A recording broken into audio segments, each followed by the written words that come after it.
Good day, everyone. Thank you for having me here today and being able to discuss with you guys an idea or having 5 ideas on how to work with your buyers effectively.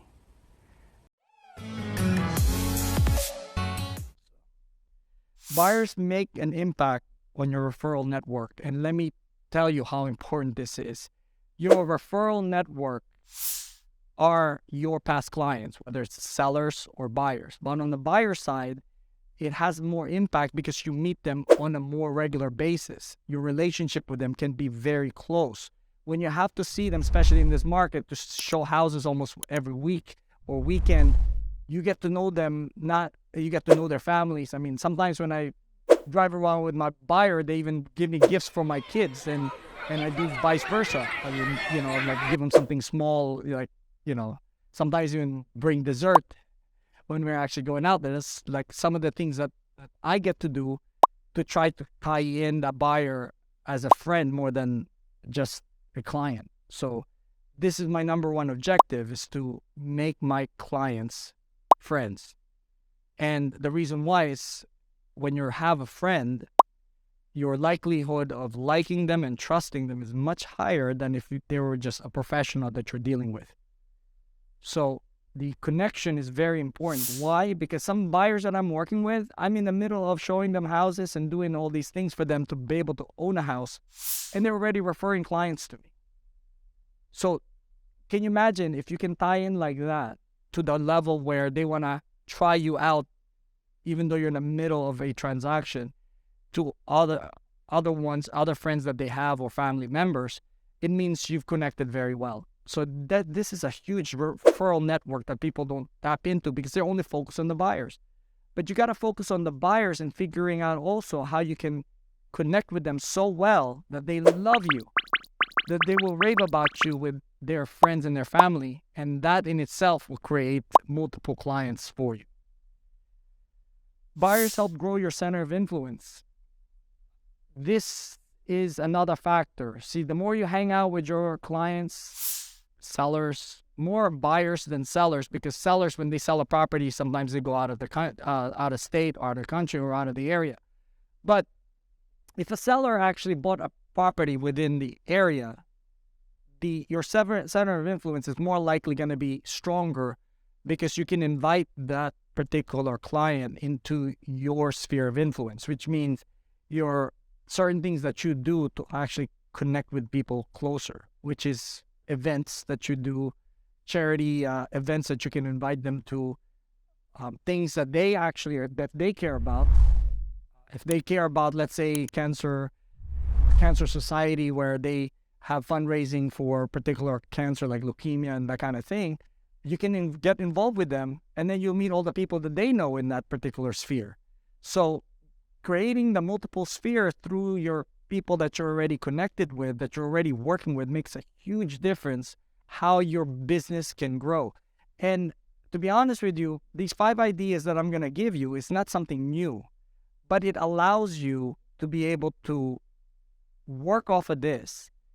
And even if you just pick up one idea, one of these 5 ideas, and you run with it very focused, your likelihood of success is much greater. And this is the reason why when I'm actually training or coaching somebody, your attendance is number 1, to be there when you need to be there.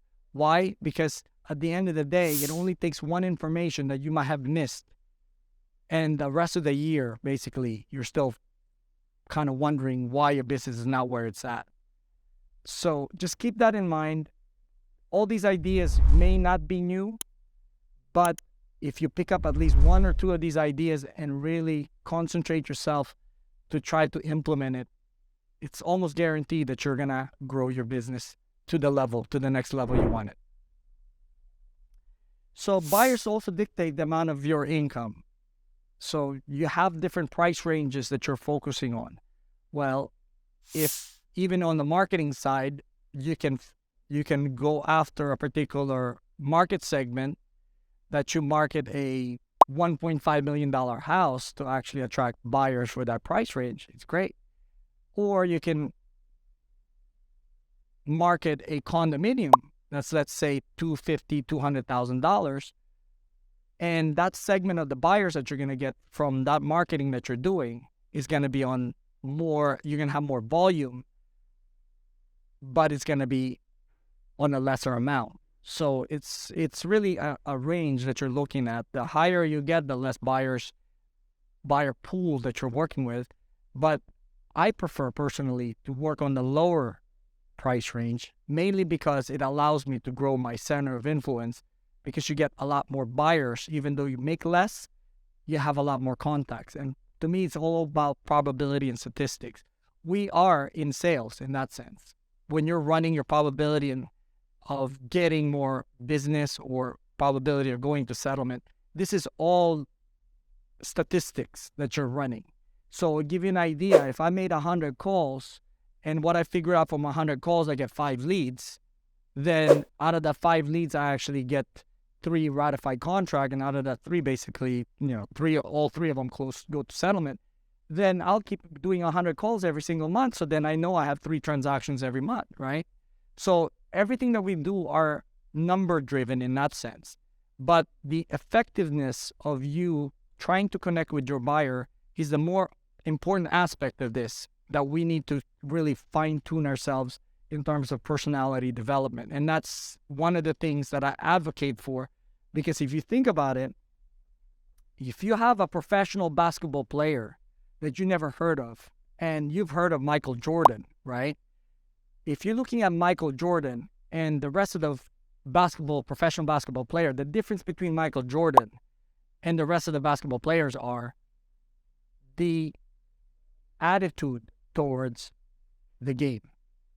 So when you listen to interviews of Michael Jordan, you can understand the competitive nature of how he is. You can understand the confidence that he has walking into the room, the understanding that he has control emotionally of what he needs to do to win.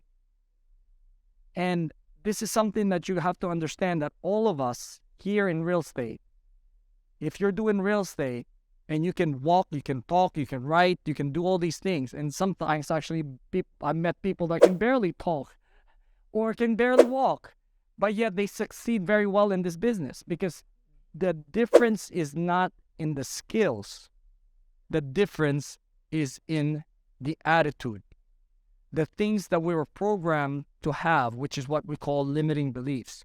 Once you break that barrier of limiting beliefs, your probability of being able to get clients out of your buyers is going to be much, much greater, because at that point, you believe that every person has an opportunity for them to refer business to you.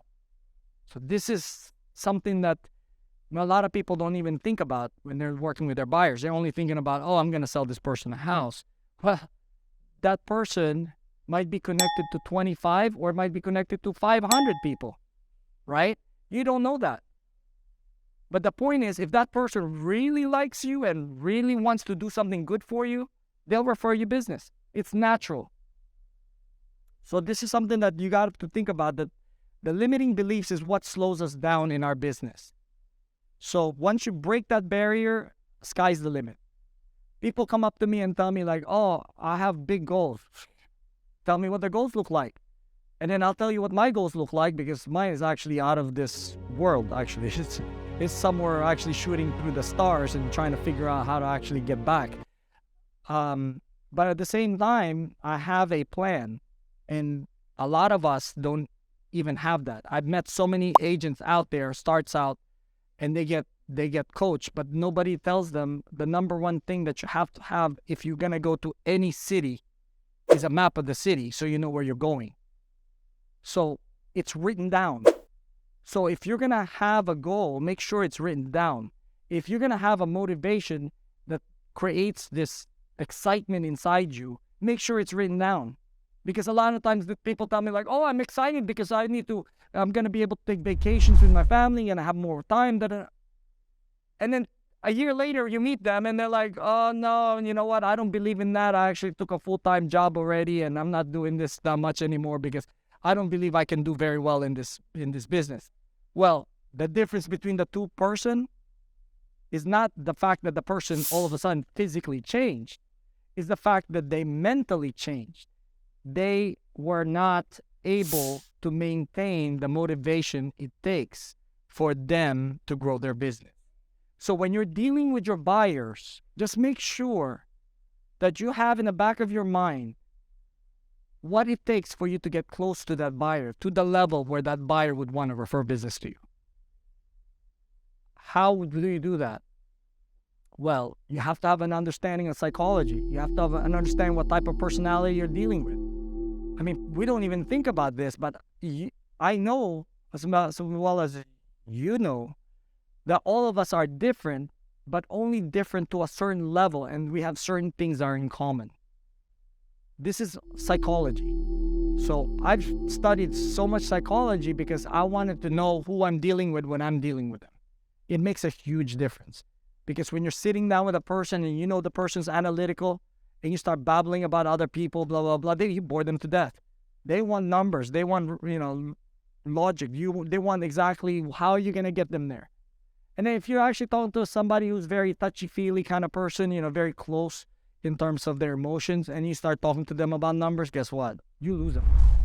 So you have to understand that there's a psychology to working with your buyers when you're working with your buyers, making sure that you're connected in such a way that the buyer understands you in their language, in their emotional language, in their mental way of working with other people. So that's where you do the adaptation part. So there's a lot more to learn on this part, but I think I covered that in one of the seminars we've had before. But at the same time, working with your buyers and making sure that you have a better probability that you can get something done.